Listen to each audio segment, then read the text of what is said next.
Hey guys, how's it going? It's 8-Bit Eric. Now, I am a retro gamer at heart. You can see the wall of classic plastic behind me. Been playing games almost my whole entire life. Yeah, games. Lots of money spent playing video games. And with the new console generation, there's that rage of ray tracing. We used to have the blast processing and the Mode 7, but now it's all about the ray tracing. Well, what if I told you that now you can get the best of both worlds? If you cannot find a next-gen console, you can get ray tracing on your Super Nintendo. Yeah, we're going to read this interesting article from Tech Radar. It caught my attention with its title. It says, "Can't find PS5 or Xbox Series X? It turns out you can get ray tracing on an SNES." Okay, my interest is perked. You perked my interest. So here we go, guys. It says, if you haven't had any luck getting yourself a PS5 or Xbox Series X, turns out ray trace console gaming might be just an attic away thanks to a homebrew modification that adds real-time ray tracing on the venerable SNES. You know what? I love the Super Nintendo. Have so many memories of it. It's not my most nostalgic console, but it's definitely up there. Link to the Past, Star Fox, Mario Kart. The list goes on and on. Such a great system that had so many good games on it, especially fighters and RPGs. So it goes on to say, a project engineered by game developer and software engineer Ben Carter, SuperRT takes advantage of the same technique employed by the SuperFX chip found in game cartridges like Star Fox and Mario World 2 Yoshi's Island. When the SuperFX chip is available, the console passes off advanced 2D and 3D polygonal graphics processing to the chip embedded in the cartridge, while the console's CPU handles the game logic. So they're doing a pretty good little workaround to render these shapes a lot better. It says Carter's SuperRT mod uses the same coprocessor arrangement, but instead of just passing the SNES console rudimentary 3D graphics, SuperRT passes ray trace polygons with realistic shadows and reflections. So this sounds actually pretty legit. Real quick, before I continue on, I wonder how quickly Nintendo is going to shut this down. If this guy is trying to sell this. If he's selling this, he can make a lot of money off of this. I'm not real tech savvy, so I don't know how I would install this in a Super Nintendo should I get the chance to do a mod. But I know a lot of my friends, like Mike Matei, they like to get their consoles modded and stuff, so I can see him doing this.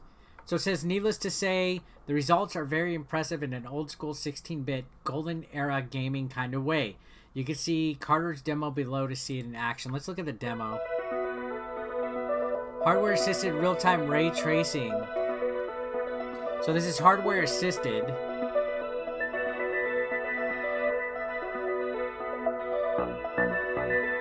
Holy cow, did you see the reflection on the bottom? The reflection in the water?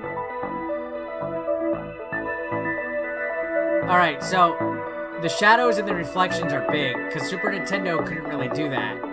I know this looks primitive with its graphics, but look, like just like that, the reflection on the orbs, that's a huge advance on the Super Nintendo. If that was around when we were kids in the 90s, look at that. Okay, I could definitely get behind this mod.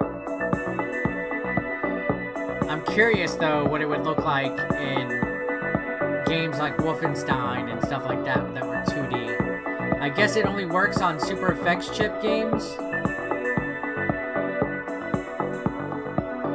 Very interesting. Pretty good little tech demo, honestly. That's impressive. So it says SuperRT demonstrates how older tech is more capable than most people realize. If you're hoping to try it out for yourself, WFFC Tech points out that you're almost certainly out of luck. Yeah, so see, thanks to the Digital Millennium Copyright Act, if you want to get ray tracing on the SNES, you'd have to rig up the console yourself and program the game that takes advantage of it the way Carter did. And even then, it's a legally dicey proposition since it's illegal to jailbreak video game consoles. So yeah, you're out of luck on doing this, but it's still a very interesting. I'm sure there's a lot of people out there that are tech savvy that can figure this out. It says, leaving all that aside, as a technical exercise, Carter's SuperRT is a pretty astounding achievement. Carter has another YouTube video that goes more into detail about how he pulled off this feat of engineering if you're interested in the more technical details of the chip. Man, Carter, you are a genius, my dude. Could you imagine if he was around in the 16-bit era or took like a time machine back? But for you couple dozen homebrew chip makers out there looking to replicate his process, you'd have to do a lot of the heavy lifting without spec documents or anything like that. And we really can't stress this enough. You really don't want to get Nintendo's attention when it comes to this sort of thing. They really don't like people messing with their consoles. So yeah, be safe. I'm sure Carter is not going to provide his research or documents on this just so he can legally be cleared of all liability. Still, Carter's SuperRT demonstrates that an even 30-year-old technology can be repurposed with some ingenuity to do some remarkably things that you wouldn't think they'd be able to do, even if we're probably not going to get a fancy new 16-bit ray trace Star Fox. So that's fair. Maybe Ben Carter could help fix the base Cyberpunk. Very neat and cool little article to take a look at, guys. I just wanted to share this with you. Let me know your thoughts in the comment section down below. I'd love to hear what you guys have to say. Subscribe if you haven't.